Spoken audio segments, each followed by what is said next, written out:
You have carried the silence of rejection long enough. Lay your burden down. Let these words come between your heart and the night like a sheltering hand. If these moments bring you rest, tell us where you are watching from, and if you find comfort here, subscribe so others may find this quiet that heals. Father, Lord Almighty, hear the voice of one who draws near tonight. I come weary and wound-torn, and I bring many who sit with me in the dark. Draw us into your presence. Turn your face toward the lonely. Let the sound of your nearness drown out every word that said we were less than loved. We give you our fear. We give you our questions. Make our hearts still before you. The Lord is my shepherd. I shall not be bereft. He leads me to green pastures and beside still waters. He restores my soul. In his path I find rest. He sets a table for me in the sight of those who stand against me. He anoints my head.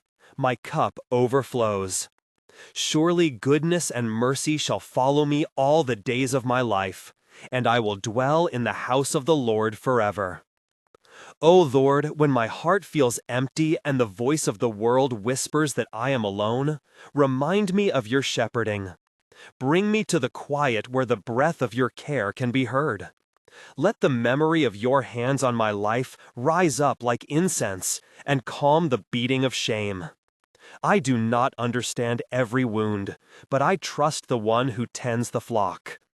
Hear, O Lord, and answer me. Hold not your peace when the adversary speaks. My heart is faint, my spirit is troubled. I cry unto you in the day of my distress. Preserve me under the shadow of your wings. For you have been a shelter for me, a strong tower against the foe. Lead me in your righteousness and deliver me, for you are my rock. Lord, some nights the face of rejection lies heavy upon my brow. I have tasted the sour of being set aside. I ask now for vindication that is yours alone. Let not the mocker have the last word. Bring truth where lies have been planted, and restore the dignity that was stolen in lonely hours. As a deer longs for the water brooks, so my soul longs for you, O God. My tears have been my bread by day and by night, while men say to me continually, "Where is your God?" Why art thou cast down, O my soul? Hope thou in God, for I shall yet praise him, my salvation and my God. Deep calls to deep. Let the river within me find its source in you. Teach me to remember your past faithfulness when the present feels like winter. The Lord hears the cry of the oppressed and the broken heart.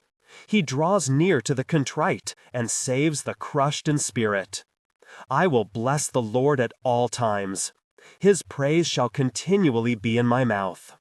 My soul shall make its boast in the Lord. The humble shall hear and be glad. Glorify the Lord with me. Together we will exalt his name. Save me, O God, for the waters are come in even unto my soul. The deep closes round about me. The snares of the enemy have compassed me. Lead me in your righteousness and deliver me, for you are my rock. Lord, some nights the face of rejection lies heavy upon my brow. I have tasted the sour of being set aside. I ask now for vindication that is yours alone. Let not the mocker have the last word. Bring truth where lies have been planted, and restore the dignity that was stolen in lonely hours. As a deer longs for the water brooks, so my soul longs for you, O God. My tears have been my bread by day and by night, while men say to me continually, "Where is your God?" Why art thou cast down, O my soul? Hope thou in God, for I shall yet praise him, my salvation and my God. Deep calls to deep. Let the river within me find its source in you. Teach me to remember your past faithfulness when the present feels like winter. The Lord hears the cry of the oppressed and the broken heart. He draws near to the contrite and saves the crushed in spirit. I will bless the Lord at all times. His praise shall continually be in my mouth. My soul shall make its boast in the Lord. The humble shall hear and be glad. Glorify the Lord with me. Together we will exalt his name. Save me, O God, for the waters are come in even unto my soul. The deep closes round about me. The snares of the enemy have compassed me. Yet I will lift up mine eyes unto the hills, from whence cometh my help. My help cometh from the Lord, who made heaven and earth. He will not suffer thy foot to be moved. He that keepeth thee will not slumber. Be my keeper through this night. Watch over those who feel cast out. Guard the places where our hearts hide. O Lord, when harsh words have branded me unworthy, speak over me your steadfast affection. Let no accusation rooted in fear bind the truth of my adoption in you. Your love is not measured by the favor of men. Your heart remains toward me even when others turn away. Hold me in that love. Strengthen me to stand quietly in the truth. The Lord is near to those of a broken heart, and saveth such as be of a contrite spirit. Many are the afflictions of the righteous, but the Lord delivereth him out of them all. He keepeth all his bones, not one of them is broken. Evil shall slay the wicked, and they that hate the righteous shall be desolate. The Lord redeemeth the soul of his servants, and none of them that trust in him shall be desolate. Come, O Comforter, like the hush of night after a long day. Let the smell of cedar and the warmth of the fire remind us of sanctuary. Breathe peace into our lungs. Slow our heartbeats to the rhythm of your promises. We lay the names of those we carry into your hands, mothers and fathers, children, the friend who would not stay, the neighbor who turned away. Shelter them all under your wings. O Lord, hear my prayer, attend unto my cry. From the ends of the earth I call. When my heart is overwhelmed, lead me to the rock that is higher than I. For you have been my refuge, a house of defense in the day of trouble. Blessed be the Lord, for he hath heard the voice of my supplication. The cords of death compassed me, sorrow and waves overflowed me. Yet in the tempest your rod and staff comfort. The Lord is my light and my salvation. Whom shall I fear? The Lord is the strength of my life. Of whom shall I be afraid? When the wicked, even mine enemies and my foes, came upon me to eat up my flesh, they stumbled and fell. Though an host should encamp against me, my heart shall not fear. Wait on the Lord, be of good courage, and he shall strengthen thine heart. Wait, I say, on the Lord. Lord, when faces that once promised warmth turn cold, keep my trust in you warm. Let not the chill of rejection harden me into bitterness. Teach me to pray for those who wound, to bless in return, to hold fast to mercy. My longing is for belonging. If I am faint, lift me. If I am scorned, vindicate me. If I am forgotten, remember me by grace. O Lord, incline thine ear and deliver me speedily. Be thou my strong refuge. For thou hast been a shelter for me and a strong tower from the enemy. Let the righteous be glad and rejoice before thee. Let them ever sing for joy. Spread over us the covering of your protection. Hide us in the secret place of your pavilion until the storm passes. O Lord, hear my prayer. Attend unto my cry. From the ends of the earth I call. When my heart is overwhelmed, lead me to the rock that is higher than I. For you have been my refuge, a house of defense in the day of trouble. Blessed be the Lord, for he hath heard the voice of my supplication. The cords of death compassed me, sorrow and waves overflowed me. Yet in the tempest your rod and staff comfort. The Lord is my light and my salvation. Whom shall I fear? The Lord is the strength of my life. Of whom shall I be afraid? When the wicked, even mine enemies and my foes, came upon me to eat up my flesh, they stumbled and fell. Though an host should encamp against me, my heart shall not fear. Wait on the Lord, Be of good courage, and he shall strengthen thine heart. Wait, I say, on the Lord. Lord, when faces that once promised warmth turn cold, keep my trust in you warm. Let not the chill of rejection harden me into bitterness. Teach me to pray for those who wound, to bless in return, to hold fast to mercy. My longing is for belonging. If I am faint, lift me. If I am scorned, vindicate me. If I am forgotten, remember me by grace. O Lord, incline thine ear and deliver me speedily. Be thou my strong refuge. For thou hast been a shelter for me and a strong tower from the enemy. Let the righteous be glad and rejoice before thee. Let them ever sing for joy. Spread over us the covering of your protection. Hide us in the secret place of your pavilion until the storm passes. He that dwelleth in the secret place of the Most High shall abide under the shadow of the Almighty. I will say of the Lord, He is my refuge and my fortress. My God, in Him will I trust. He shall cover thee with His feathers, and under His wings shalt thou trust. His truth shall be thy shield and buckler. Thou shalt not be afraid for the terror by night, nor for the arrow that flieth by day. 1,000 may fall at thy side, and 10,000 at thy right hand, but it shall not come nigh thee. O Lord, to those who have been told they are unwanted, plant this truth deep. You are held. By the weight of heaven's own care you are held. Let the image of wings settle over the aching places. When the mind bargains with shame, remind it of your shelter. When the body trembles from the sting of words, bring to it the warmth of your refuge. Restore unto me the joy of thy salvation.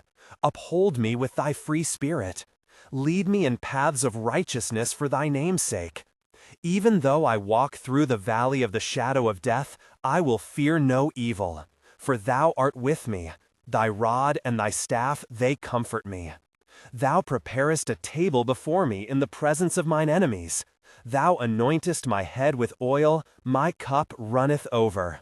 Father, for all who listen and for those who cannot voice their hurt tonight, grant a tangible peace.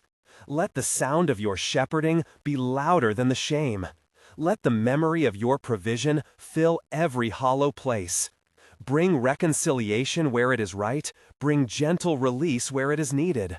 Heal the broken places with your holy touch. O God of my salvation, I will sing unto the Lord, because he hath dealt bountifully with me.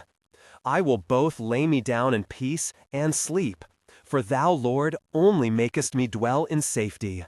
Comfort us now beneath the spread of your love, and let sleep come as a small blessing of thy mercy.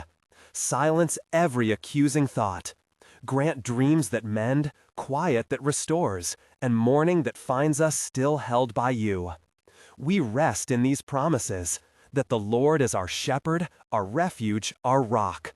We rest in the certainty that even when men cast us off, God receives. We rest in the knowledge that love begins with Him and is poured into our hearts by the Spirit. Keep us now, O Lord, in your peace. In the stillness, we bring a final plea. Forgive where we have failed to love, and teach us to receive the love we have denied ourselves. Make us instruments of the same shelter for others, that no one whom we meet should go hungry for belonging. Let the assembly of the faithful rise to gentleness, for the world is harsh and many are bruised. To you, who are faithful, we commit our night and our fears. Let your angels encamp round about those who feel rejected. Let them find rest beneath your wings. Grant courage to the faint, sight to the blinded heart, and a new dawning of hope that will not be taken away. May your peace guard the dreams of those who trust in you. We lay down our heads, and we lay down our claims to deserve love by performance. We rest in your grace. Amen. The Amen hangs for a long moment, as if the room itself listens and keeps the word tucked beneath its breath. Candles gutter low. A single lamp in the corner spills a pale pool across worn boards. Some remain kneeling, fingers clasped and knuckles white. Others sit, with eyes open to the dark, letting the slow return of sound come like rain. Footsteps are careful when they come at all. The minister rests his hands on the Bible, then closes it with a softness that is almost itself a benediction. A woman at the front rises first. She is not young, her hair silver-threaded, the lines around her mouth deepened by both laughter and loss. She moves with the steady economy of a person who has learned to carry grief like a package wrapped twice. From her place she speaks, voice low but steady, telling of a week when doors closed, and a neighbor's scorn almost broke the small faith she had left. She tells how, in the quiet, she remembered the shelter of the wings, how one line of the prayer, "You are held," had lodged like a pebble in her shoe and refused to be ignored. She says simply, "I shall go and sit on that doorstep again. I will bring bread." Heads incline. A young man near the back releases a breath that sounds like a confession. He is a stranger to most. They have only seen him come in with the last hymn, shoulders bruised by shame and the weight of choices. Tonight, he says, he felt forgiveness before he could forgive himself. "I lay down my claim to deserve," he admits, and someone, laid down mercy in its place. Tears come. They are neither loud nor theatrical, only plain and honest. A child waking behind him murmurs a question about angels. No one rushes to answer. The child already knows the shape of the reply. Hands meeting hands. The hush that tells of being sheltered. Outside, the night is cold and sharp, but a slow warmth threads through those who leave. A small knot of elders gather beneath the archway, talking about a woman in the next village who hasn't eaten in days, about a boy conscripted to serve who writes letters that never reach home. Names are spoken, soft, practical, and with each name, the circle widens, as if to make room in the world for mercy to walk through. They plan nothing grand. They speak of bread, of blankets, of sitting beside grief until it grows less lonely. Their plans are humble as a loaf and steadfast as prayer. One of the elders lays hands on the shoulder of a young mother who has been carrying shame like a child at her hip. She trembles when the touch is given, as if surprise were a kind of healing. "Go," the elder says quietly, "and forgive yourself first. Let that forgiveness be the medicine you give your child." The young mother nods. She had come tonight certain only of her failure. She leaves with a map, small steps, repeated, marked on the inside of her heart. Back in the dim hall, the minister lights the remaining candles again, more for company than for light. He speaks without flourish, about waking to the small changes that this kind of shelter makes. He is not grand with words. He names the simple things, listening without answering, giving the last seat, remembering a name, that stitch people back into belonging. He reads a verse the congregation loves, and the passages seem to settle around them like a familiar garment. A knock at the side door draws eyes. A youth, cheeks rimmed with frost, stands hesitating in the threshold. He has run from a town where shame met him like a crowd. He has not often been inside such a house. Someone goes to him and hands him a shawl. He murmurs, "I thought I was alone." The congregation offers no sermon, only the steady supply of presence. A bench pulled closer, a blanket offered, an empty cup filled. Presence itself becomes doctrine here. As the hour turns toward dawn, voices lower into a roster of whispered commitments. Not vows on marble, but promises made in low light. To visit the lonely, to speak with gentleness, to refuse the satisfaction of scorn. The promises are practical, meals, letters, time at a bedside, and spiritual, to intercede, to remember names in prayer, to bless rather than curse. The minister's closing word is not an orator's crescendo, but an invitation. Carry this shelter into the morning with you. Let the world find in you a dwelling place. They leave in pairs and small groups, each one bearing the residue of the night like a lamp. The woman who had spoken of the doorstep wraps a parcel in a clean cloth and tucks it under her arm. The young man who confessed holds the hand of the child who asked about angels. The elders walk slowly toward the hill where the road forks, speaking of the next time they will gather, of whom they must reach, of the mercies they have been given to pass on. At the edge of the lane, the sky brightens imperceptibly, first a pale thread along the horizon, then a wash that turns the edge of clouds to gold. A young woman lingers, breath visible in the cold air, fingers curled tight against the chill. She had come tonight convinced that no place would hold her. Something in the prayers, a line about laying down claims to deserve love, had loosened something like a knot inside her. She feels, unexpectedly, a resolve rise, to call the sister she had not spoken to in 3 years, to speak without the hedge of pride, to ask forgiveness, and, if forgiveness is not given, to leave the door open for mercy anyway. She steps into the morning, and the church behind her breathes out like a living thing. The lamp in the doorway winks and goes out as the daylight gathers power. People scatter back to their work and to the ordinary tasks that make up a life. A mason with mortar and measured hands, a seamstress with needle and thread, a father with a bundle of clothes to mend. At the edge of the lane, the sky brightens imperceptibly. First a pale thread along the horizon, then a wash that turns the edge of clouds to gold. A young woman lingers, breath visible in the cold air, fingers curled tight against the chill. She had come tonight convinced that no place would hold her. Something in the prayers, a line about laying down claims to deserve love, had loosened something like a knot inside her. She feels, unexpectedly, a resolve rise, to call the sister she had not spoken to in 3 years, to speak without the hedge of pride, to ask forgiveness, and, if forgiveness is not given, to leave the door open for mercy anyway. She steps into the morning, and the church behind her breathes out like a living thing. The lamp in the doorway winks and goes out as the daylight gathers power. People scatter back to their work and to the ordinary tasks that make up a life. A mason with mortar and measured hands, a seamstress with needle and thread, a father with a bundle of clothes to mend. Yet each carries the night's shelter like salt, small and potent, meant to season every ordinary encounter.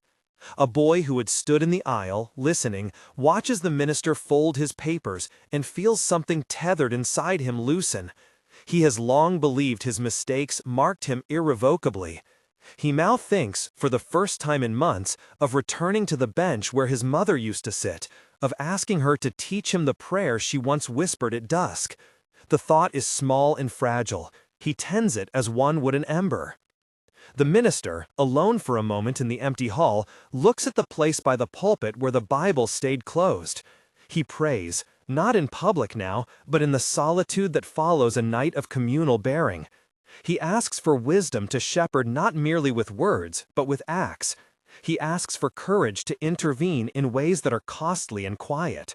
He asks that the shelter they have felt might be built into a readiness, to open doors at unexpected hours, to listen without seeking to fix too quickly, to be a place where the hungriest can find bread.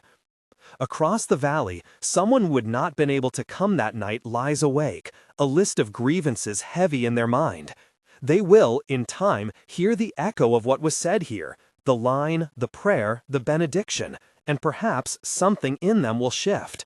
But for now, the story branches outward like the river's small streams. Some will carry the water to parched fields, others will be slow to move. The work of shelter, the minister knows, is patient as a season.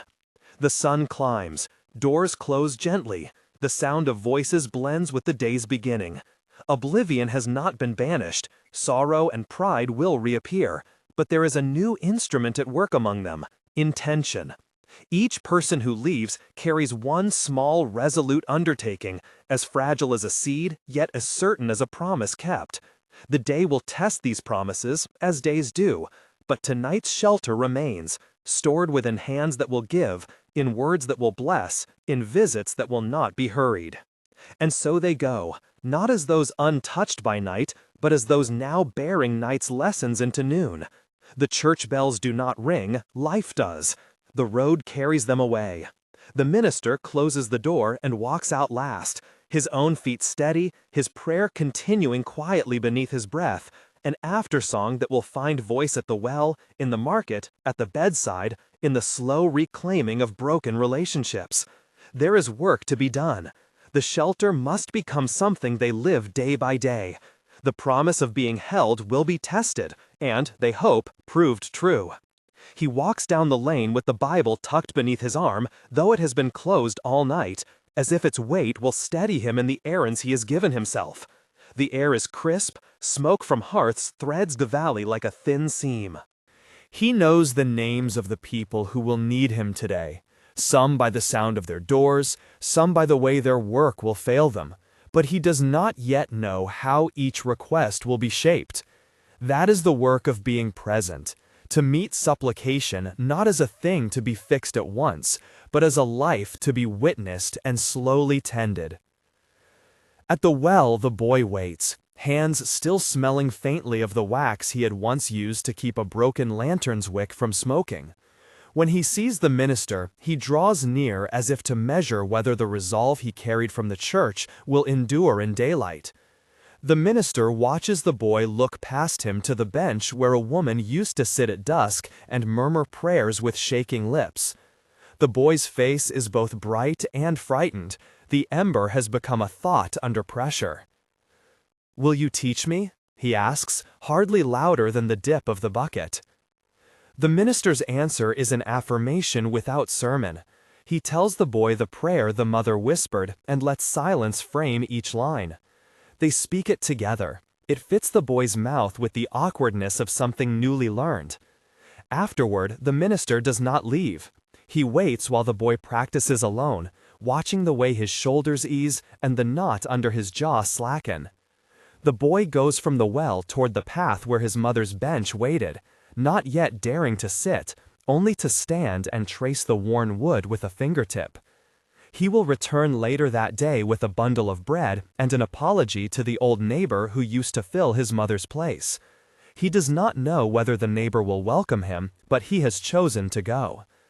The young woman stands at the edge of the lane until the light is stronger and the frost on the grass has thinned to silver threads.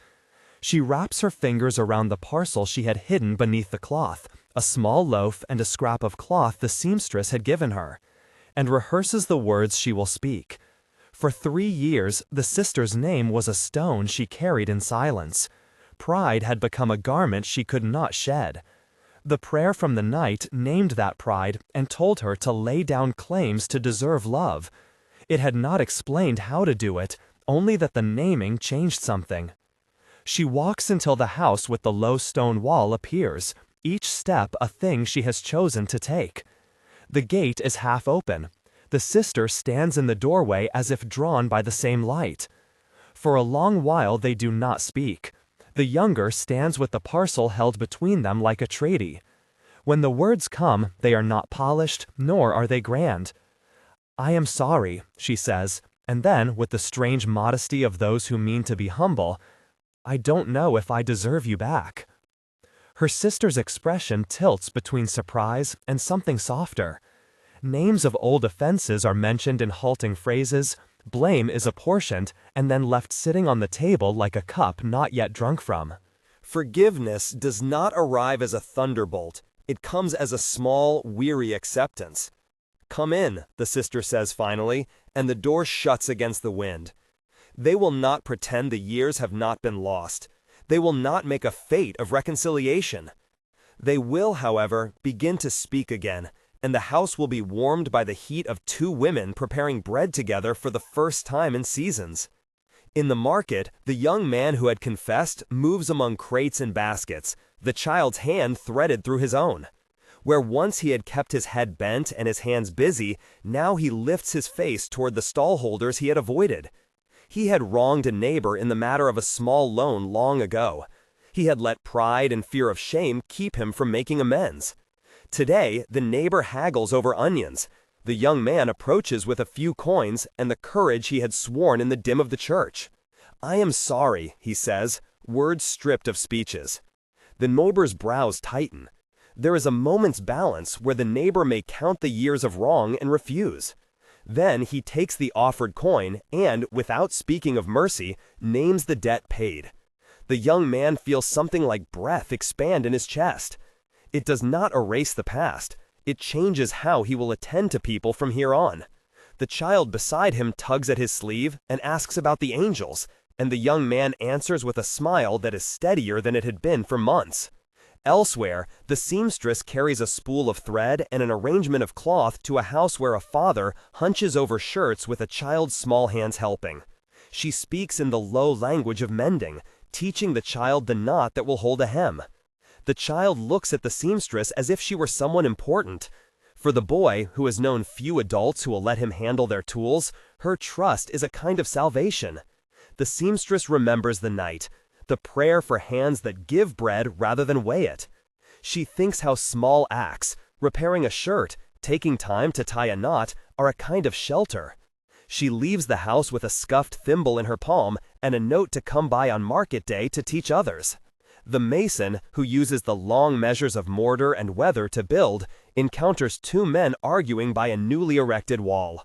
They have been neighbors for years, their arguments as regular as the tides. The mason heaps mortar quietly and lets them speak until they have spent themselves. When they fall silent, he suggests a way the wall might be laid so that neither man would feel his land infringed. Neither thanks him with words. They both fold their hands into the work he points them to. Practical solutions stitch disputes in ways speeches rarely do. Back at the hill, the elders convene, as they had promised to one another. Their talk is not of doctrine, but of where the shelter might be pressed into service. A widow misses the market's provisions when the river swells. A mother with too many mouths to feed needs a stove space shared. A lad with a fever cannot be left till morning. They make a list not as administrators, but as neighbors. Names, houses, times when someone can knock and check. The minister signs his name to the margin, not because some ledger demands it, but because his prayer of the night begs for an interior fidelity that must be matched by outside habits. There are those who do not come to the church at all. A farmer shut in by grief tends his herd without speaking. He had not wanted to carry his sorrow into a room where neighbors might call it consolation too soon.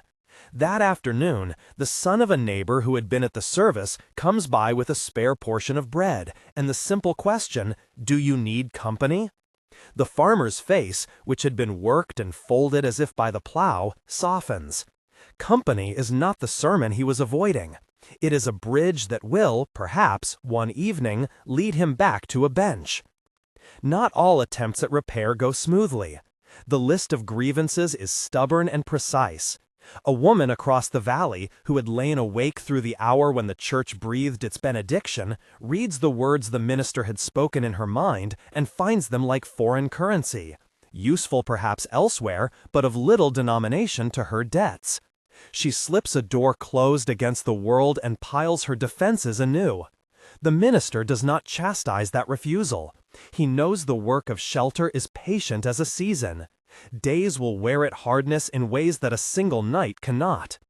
When dusk gathers and the day's tasks lean into evening, the minister goes calling. He visits the widow on the lane, whose husband had outlived his workbench and whose savings were the size of small, honest sorrow. He brings with him bread wrapped in cloth and the prayer he'd prayed at the pulpit. Not an oration, but a company of phrases meant to let the widow stand in the middle of her loss without apology. She receives the bread as if accepting a debt redeemed. She does not speak much, but when the minister steps aside, she pats his hand as one might pat a child's head. He leaves the house with the faint impression of having been entrusted with something fragile, and entrusted no less to his keeping. That night, as the sky reddens and the valley narrows into purple, a knock comes at the church door. It is late, the hour when most councils have folded into sleep. The minister, who had himself resolved to rest, opens to a young woman with rain in her hair and the word shelter on her lips. She has walked from the next village where she had nowhere to go. She does not ask for sermon, she asks for bread and a dry corner, and, perhaps most of all, for an ear that will not hurry her story into a tidy moral. Inside, the church is warm with the residue of 100 quiet breaths. The minister lays out what he can: an extra blanket, a bowl warmed by stew left over from the elders' planning, and offers a seat. He listens. The woman's tale is not a drama.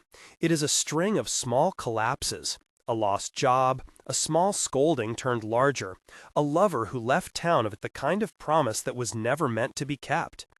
He does not say that he understands in every detail. He says that she is welcome, that they will find work for her hands if she wants it, and that the porch need not be a judgment. Outside, some who had left during the day return by the soft light and find the church aglow. Word travels: who has come, who has been given a cup, who will be watched over tonight. The shelter breathes on, not as an institution, but as a set of choices: to open doors, to keep an ear untied from hurry, to let bread pass from hands with the dignity of an offering rather than a charity. Before he retires, the minister stands once more at the doorway and looks out at the valley. The promises of the morning are not all fulfilled.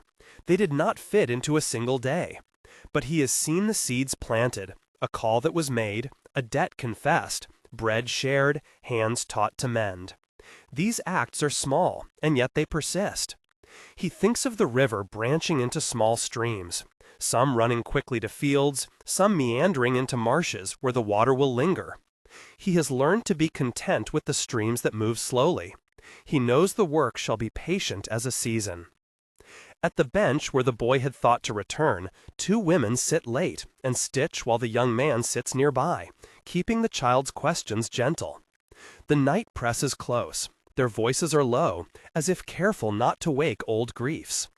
They speak of plans, of a rota to bring meals, of a night watch to offer shelter when storms come, of a way to teach the prayer the boy learned to the smaller children.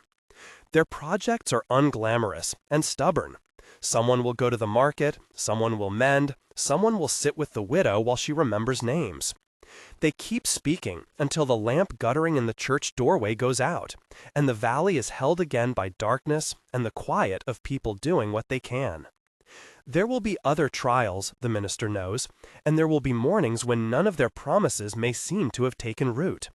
Yet in the hush before sleep he allows a small joy: that the shelter is no longer only a place, but a practice, and that each person who left the church that night carries one modest task, an intention to be tried by day.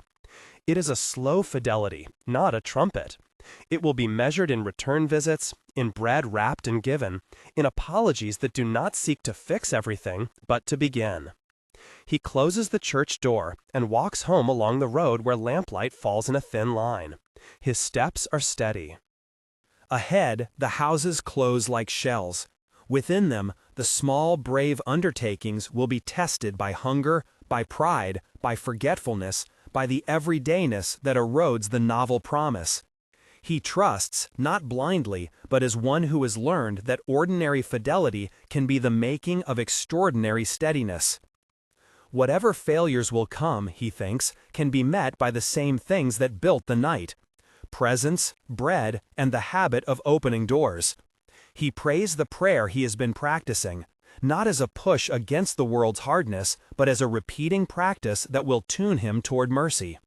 Then he goes to his own small bed and sleeps with the echo of voices and the image of hands, giving, receiving, mending, still vivid in his mind. Dawn will test them again. For now, the shelter is where it must be. Not a shelter from consequence, but a place where consequence can be borne together. The valley breathes. The night keeps its watch, and the minister's faith, like a lamp, is tended for another day. Dawn comes without urgency. It comes as a gradual brightening at the gutter of the roof, as a lift to the thin smoke above the baker's oven, as the first sound of a stick striking a cobble in the lane where the mill wheel turns. The minister wakes with the memory of hands, giving, receiving, mending, still warm in his mind. He washes quickly, tucks his coat about him, and moves toward the church where the lamp by the door has long gone out. The chill in the air sharpens the smell of wet earth and new straw. It makes the breath of those who lingered in sleep visible for a moment like prayer. By the time he reaches the porch, the boy is already awake, kneading a flatbread on a wooden board borrowed from the kitchen. The boy's hands are small and precise, muscles learning the shape of work. He looks up when the minister approaches, and for an instant, the two of them share a tired, private satisfaction. Bread being made, the world still able to be fixed into something eatable. Outside, the valley is a soft map of chores and obligations. The women from the bench cross to their tasks, one with a satchel for mending, another with the list of names to be visited that morning. The young man who had watched the child's questions all night lifts a pail and offers to fetch water from the shallow spring. The widow opens her window a crack and sets her kettle to simmer, though she will eat alone. She has agreed that someone will sit with her this evening, and at the thought she takes a small comfort. At the market, the baker decides, after a moment of thought, to pay the newcomer a piecework wage to break and stack loaves. It is not much, but it is honest, and the baker has known hunger too. The woman who arrived the prior night accepts without pomp. She moves with caution, as one who knows how quickly trust can be withdrawn. She bows often, and her hands show calluses from a past trade. When the bread is warm, she brings a portion back to the church, placing it gently on the table for those who might need it later. Her eyes meet the minister's for a second. No promises are spoken, only a small shared assent that something must be rebuilt day by day. Not all mornings fall so smooth. Near the gate of the common green, a quarrel begins by degrees. Two men raised in the valley, one older, one younger, voices first low and then edged. The younger man is short with his speech. He owes a sum from last harvest to the older for a bale of seed. The older man, his hands cut by work, says he needs the money to buy boots. The younger says he already paid what he could, and that the harvest failed. The onlookers gather with the magnetism of such things, faces lean, mouths purse. A quarrel becomes a judgment fast, in a place where survival is narrow. The shelter's new practice is tested. The young man from the church steps forward and places himself between the two, not with the force of another arbiter, but with the steadiness he learned by staying with the child that night, keeping questions gentle, keeping small things from tipping into fear. He reminds them, not in sermonizing, but in plain language. We set bread aside for one another, he says. We sit with those who owe and those who are owed. We are making a way. His voice is not loud. It carries because the truth of the words is known. For a moment the older man's jaw works. He wants to hold to grievance. He has been wronged, yes, and there are deaths that matter. Yet he remembers, too, how the shelter took his daughter once, when a fever lasted 3 nights. How hands warmed her under blankets. How the minister prayed without strings. That memory rebukes his fury. He nods, not wholly satisfied, but willing to accept a plan. The debt to be repaid in small, scheduled measures, with labor if coin cannot be produced. The crowd disperses with the businesslike acceptance of a community that must keep moving. Back in the church, the boy teaches the prayer he learned to a cluster of smaller children pressed close by the window where a low sun slants in. He leads them carefully through the words he remembers, simple things about bread and shelter and kindness. Their tongues fumble the sentence that speaks of giving and receiving. They giggle and then fall silent because the prayer fits into the space of their small hands like a pebble someone has smoothed. The minister watches, and for a moment he decides the boy has learned as much as any sermon could teach. The practice is passing to the next generation by small repetition. A new strain arrives when a child's purse is found empty and an accusation follows. It begins as rumor. A coin gone from the widow's pocket, an ornament misplaced. The village, which keeps close the inventory of what little each family has, is quick to notice deficit. The finger points softly at the newcomer, for she has no long-standing roots here to give her the presumption of innocence. Someone remembers that she once passed through another town and left hastily. Loose pasts invite suspicion. The minister hears the news in the doorway of the church as he hands the woman a scrap of leftover bread. He sets the bread aside without a word, and those watching for his reaction hold their breath. He has seen how swift shame can be. He does not presume to know guilt, nor does he pretend there are no wrongs in the world. He chooses caution. "We will not let accusation be an execution," he says later in a low voice to those who have come with the rumor.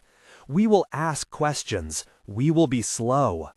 Some nod, and some bristle. Human impatience is its own force.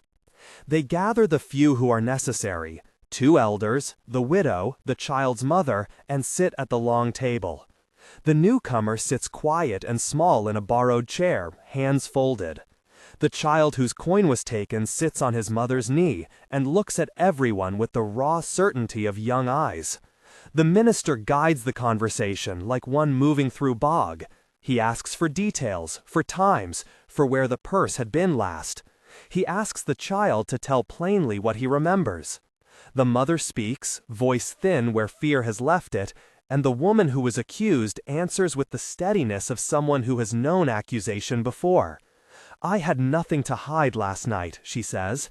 "I slept by the steps, and I rose with the others. If I had taken it, I would have said I was sorry." When words do not settle the worry, small acts do what speech cannot. The boy from the bench asks to check the sleeping places, moving through each bedroll and blanket with the discreet thoroughness of a child taught to be respectful. He returns with a look that alters the room. The coin found, not in the newcomer's pockets, but in the lining of the smaller child's garment, where it had slipped from the mother's hand in a morning jostle. The child's face falls with the recognition of a truth that strips him of innocence and dignity at once. The room holds its breath. There is an immediate shame and immediate relief, and they are messy together.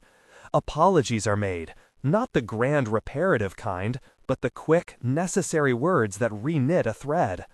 The accused woman's face flushes, not with triumph, but with something like weary gratitude. The child is forgiven in an instant by the lightness of being a child. The mother's hands tremble as she draws the boy to her and murmurs those practical admonitions that mix love with the need to teach caution. The minister speaks afterward, not with the clean moral of a preacher's final line, but with a tenderness for the human tendency to leap. "We are quick to judge because we must guard our own," he says, "but let us guard ourselves by patience as well. Let us not make a prison of rumor." His words do not cow, they counsel. The elders nod. It will be remembered. As the day unwinds, small rebukes of forgetfulness arrive and are met. A rota fails when one woman, exhausted, cannot make her visit. Another takes her shift without complaint. A pail of stew is spilled in the street, and a boy scrubs the cobbles until his hands ache, learning how to restore what has been soiled. A man, pride wounded by a rejected offer of help, goes to the river alone and bails his own boat until the minister finds him and sits in silence with him, offering instead the company the man had refused in speech. In the late afternoon, the baker closes his oven, and the newcomer proves herself useful beyond expectation. She has a steady way with dough and a silent sense for timing. The half-wage of the morning becomes a permanent place for her, nothing grand, but enough for a roof and a promise of next week. She tells the minister in the doorway, voice low, that she will try to send for a son when she can. The minister presses the back of his hand to his mouth, a small, private prayer that will not be voiced yet. News also travels of a storm in the highlands that may bring water to the valley sooner than expected. Some fear flooding in the low meadows, others see the promise of irrigated fields. The shelter's night watch prepares small boats and checks that blankets are ready. The minister walks the lane to see the people who will be affected, the ones who keep their goods on the lowest shelves, the families who live closest to the river's arm. He makes lists in his head, who needs help hauling, who will need company, and he returns to the church with the sensation that his chest holds more plans than the day can carry. Yet he is not undone. He has learned to parcel out tasks like bread. That evening, near dusk, the young man who had watched the child sits with the widow and mends the tear in her coat, while she tells him, in fragments, of a son gone long ago. He asks quiet questions. She answers in images, boots left on the threshold, a lullaby hummed in a kitchen now empty.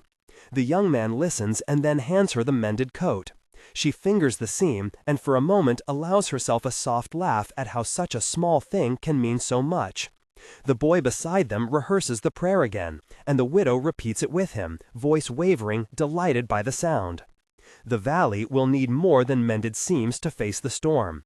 It will need arrangements, agreements, work divided into small, stubborn duties. Plans are made.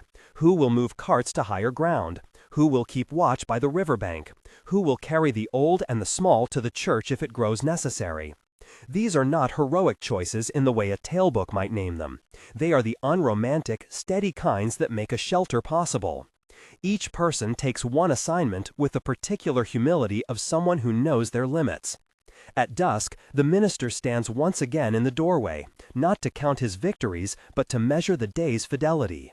The river, visible from the lane, looks tranquil, a flat band catching the last light, but he knows how quickly it can change. He thinks of the coin found in a child's pocket, of the dispute over seed, of the woman who will now wake early each morning to tend the oven. He finds, in these small reckonings, the continuity of his hope, that endurance is built by bitty acts that refuse the theater of quick, grand gestures. He says a short prayer for the valley as a whole, asking for steadiness rather than sudden deliverance, and for the kind of mercy that trains people to give and to receive without dramatics. He prays for patience that does not excuse harm but does refuse rashness. Night will bring its own tests, and the storm may not arrive for a while, or it may come soon. The work of caring will continue in either case. People trickle back to their homes.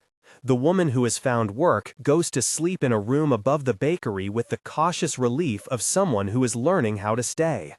The boy falls asleep with the prayer's last syllables in his mouth. The young man walks the lane with a slower step than in the morning, carrying a small bundle of repaired garments. The widow sips her tea and holds the mended coat across her knees like a blessing. The minister closes the church door and goes home, his coat heavier with the knowledge of what must be done tomorrow. A list of names, a little money to gather, a word to say to an elder reluctant to change. He does not delude himself into thinking the way forward will be swift or clean. He has learned the rough arithmetic of such work, that many mornings will require the same small courtesies, the same slow habits. He sleeps with the repetition of them in his mind, and with the shape of a valley measured out by the hands of those who choose to remain. Outside, the river keeps on. It will, in time, decide where its channels run more fully. The shelter is a thin network of people who hold one another by practice, not by the drama of single cures. There will be more coins missing, more arguments, more pride to be humbled, and more hands to be taught. There will be nights when the lamps go out and no one notices until morning. Yet the habit, the slow fidelity, endures. It teaches them, quietly, that steadiness is a kind of salvation, and that mercy is learned in the small returning tasks that make people into a place where others can come and be seen. Dawn will test them again, as he knows, and they will answer with bread and watch and the work of patient presence. For now, the valley breathes, and in the hush before sleep, the minister allows himself a small contentment, that a practice begun badly but continued faithfully might yet make a world steadier than the sum of its faults. He thinks, not of endings, but of another morning to keep the watch.